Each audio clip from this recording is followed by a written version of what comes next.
Today, January 23rd, is the New Hampshire Republican primary, and Nikki Haley, the last person standing in the Republican primary race against Donald Trump, was interviewed by Fox and Friends.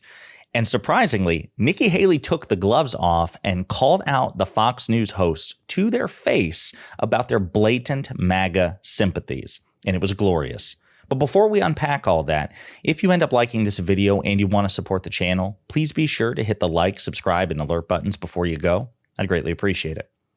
All right, friends, we have many clips to look at. Okay, and I actually want to start with Ron DeSantis, of all people. This is a relatively short clip. This was when he was still in the race, attempting in vain to win the Iowa caucus. Okay, he actually called out the Fox News network for its blatant Trump loyalties. And it ties into what Nikki Haley is about to say in much more vivid detail to the faces of Fox News hosts. He's got basically a Praetorian guard of the conservative media, Fox News, the websites, all this stuff. They just don't hold him accountable because they're worried about losing viewers and they don't want to have the ratings go down. And that's just the reality. That's just the truth. And I'm not complaining about it. I'd rather that not be the case, but that's just, I think, an objective reality. So it is an objective reality, and he was indeed complaining about it. All of that was structured as a complaint, but it was a perfectly legitimate thing to do. If you're a major news network and you say that you're about objective news, then you would think that you would at least be somewhat open to other challengers, right? Especially with the conservative bona fides of Ron DeSantis or Nikki Haley, right? But he's absolutely correct. The conservative media understands. They know, where their bread is buttered, so to speak. They know that Donald Trump is their meal ticket. We learned about that from the Dominion Voting Systems lawsuit, right? The defamation case. And Fox News had to pay out nearly $800 million.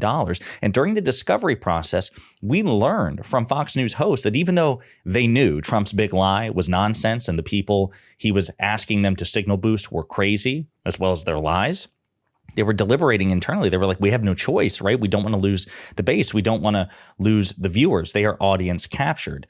Well, Nikki Haley is taking that criticism and running with it, and she scorched Fox and Friends, Ainsley Earhardt, Steve Doocy, Brian Kilmeade to their faces repeatedly. We're going to play 3 clips and unpack them together.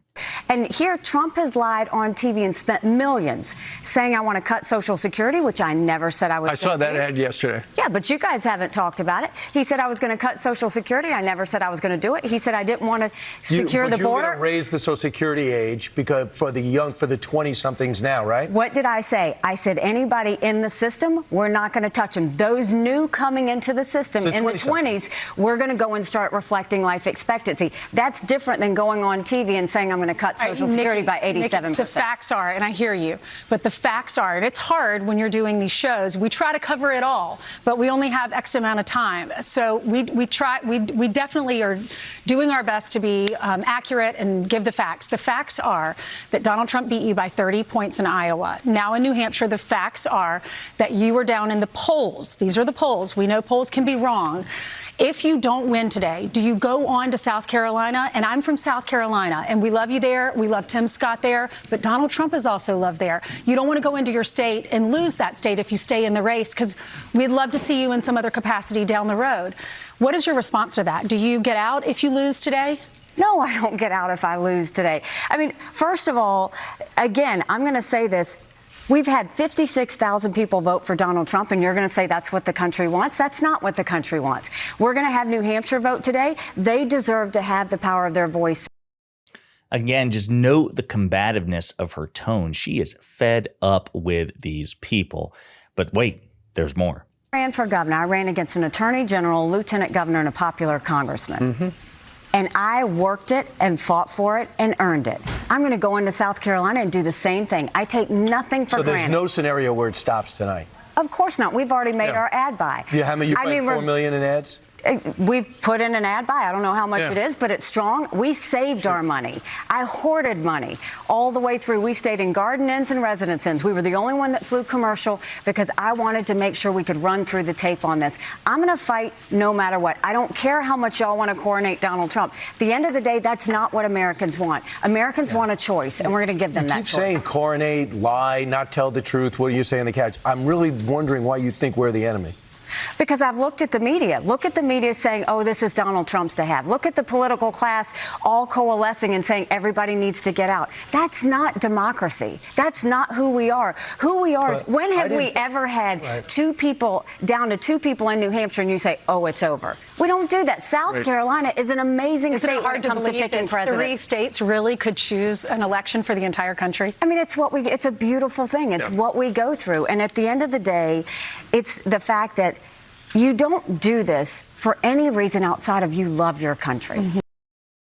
So listen, I'm not going to sit here and say that she's making a compelling case for the prospect, like her electoral prospects, right? Because they have a good point. Like, so 3 states are going to decide the outcome of the election. It's a beautiful thing. It's really not. But that aside, she is absolutely right to just call these people out. And even Kilmeade, who is sitting the closest to her, is feeling the heat. Like, why are we the enemy? Well, because you are her enemy. You're also the enemy, I would argue, the rest of the country in certain respects, because you signal boost Donald Trump's lies. The Fox Propaganda Network, in my estimation, has learned absolutely nothing from the $800 million defamation settlement they had to pay. I mean, introspection is something that this network is incapable of.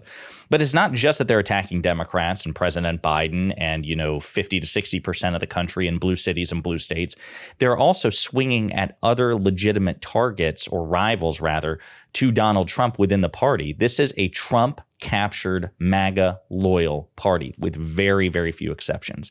Another clip here. Let's get a couple of questions. Obviously, Donald Trump would like to stop the primary early. That's what he would like to do, because then he can save the money, stockpile it for TV ads and stuff like that. I was reading in the New York Times this morning, according to a Trump advisor, the campaign will make it miserable for Haley as long as she stays in the race. How are they going to make your life miserable if you stay in the race? I don't care. I'm sure you saw that and you thought, no, okay. I mean, look, I know what Donald Trump does. He starts to throw these temper tantrums. He starts to lash out. He starts to lie when he feels threatened. Right. He has felt threatened. Look at the millions of dollars on TV. That's okay. This is not personal for me. I don't dislike Donald Trump. What I dislike is what's happening in our country right now. What I dislike is that we have 2 people that are going to be in their 80s, and we need someone who can run for 8 years. What I dislike is the fact that they're so distracted with vendettas and chaos and vengeance that neither one of them has given us a vision for the future. I don't want that in our country, and I think our country deserves better. Governor, what about unifying the Republican Party? If Donald Trump is the nominee and asks you to be vice president, you would get the female vote, you would get the moderates, you would get a lot of independents, and even some Democrats. Some Democrats in New York are coming up to me and saying, I am changing my vote. I'm voting for Nikki Haley. You would get all of that. He would get the MAGAs. Together, the 2 of you could unify. I am not interested in vice president. Okay. I don't play for second. I'm not doing that now. I mean, you can hear the appeal in Ainsley Earhart's voice. Please, please, we know that you are strong where Trump is critically weak. He needs you. Please just back out, please. I mean, so blatantly pathetic. These people are supposed to be news commentary, and news anchors. It's so disgusting. But again, I'll also point out Nikki Haley, no hero. She's really not. I mean, she's trying to both sides, President Biden and Trump. She's like, it's correct to point out that both of them are old. That's fair. Listen. It's perfectly fair to ask questions about mental fitness. And certainly with Donald Trump's rapidly decreasing cognitive fitness, which Nikki Haley has also talked about recently. We'll probably do a video about that. But again, both sides, she says, they're both consumed with petty vendettas. That is absolutely not true. President Biden has demonstrated zero evidence of a vendetta against Donald Trump or the Republican Party or whatever else. He has genuinely tried to govern in ways that are bipartisan, which is why he has passed infinitely greater bipartisan legislation than Donald Trump ever did. And most of the fruits of Biden's labor have gone to red states. Red states tend to benefit more from the CHIPS Act and the bipartisan infrastructure law and things like that. So she's just, this is where, again, Nikki Haley, I do not want to prop her up here.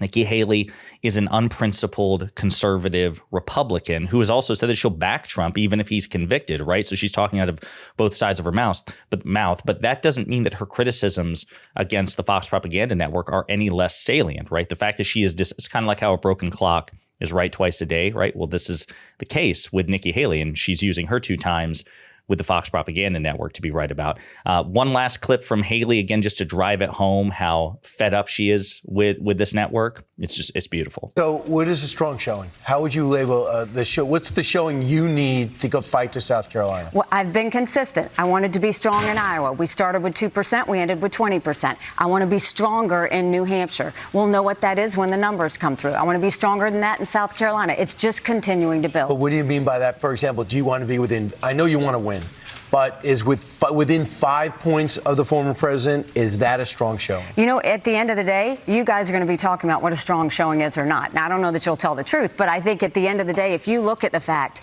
that, yes, we are down, I've got one more fella in the race. I didn't get here by luck. 13 people, and I'm down to one more person. That's by outsmarting and outworking. Oh, don't worry about us not telling the truth. I'm just saying that, like, the numbers are the numbers. It's no more. Yeah, so but what do you think is strong? I don't think like that. She probably should think like that. But again, just the stunned silence of Brian Kilmeade, where he's just like, don't you worry about us telling the truth. We don't, Brian, because you never tell the truth, right? You're a Fox News, Fox propaganda machine, right? It's all about whatever supports Donald Trump, despite his record-breaking lies, some 34,000 lies he told in his 4 years in office, to say nothing of the lies he's told before and after, the lies he'll tell again if he's awarded a second term. One final clip from Nikki Haley alongside Governor Sununu of New Hampshire. Again, New Hampshire being the site of this Republican primary. He is a Nikki Haley ally, even though, like Nikki Haley, he says all these things about Trump, which are true and terrible, but he'll back him anyway if Trump is the nominee. Just, again, want to be very clear. These two are cowards in their own way and very unprincipled. They just happen to be right about Fox News. It's not the party uniting around President Trump. It's the political elite that are uniting around President Trump. And the political elite have never been with me my entire career because I've always fought the political elite. It's why I want them to have term limits. It's why I want them to have mental competency tests. It's why I think that I call them out on wasteful spending, whether they're a Republican or Democrat. It's why I've said if you can't give Americans a budget on time, you shouldn't get paid. I fight the political class. Donald Trump has the political class surrounding him. So yeah, again, she's taken the gloves off probably too late, and I don't think she's factored in to the equation, she nor Ron DeSantis and others, the role they helped create in creating this cocoon around Trump, right? This cult of personality which surrounds Trump. Nikki Haley and Ron DeSantis and even, Chris Sununu, to one extent or another, they have all helped build it. They all laid the bricks for it. And now they're complaining that they're shut out from it. Well, you reap what you sow. But again, regardless, all of her criticisms about the Fox Propaganda Network and conservative media writ large were absolutely correct. And it's great and delicious to see two things. Number one, these Republicans feel the consequences of their stupid aiding and abetting of a cult. And then for them to be so fed up that they call the media out for it. It's great. I love it. Let me know what you think in the comments. Hopefully we see more of this regardless of what happens in New Hampshire.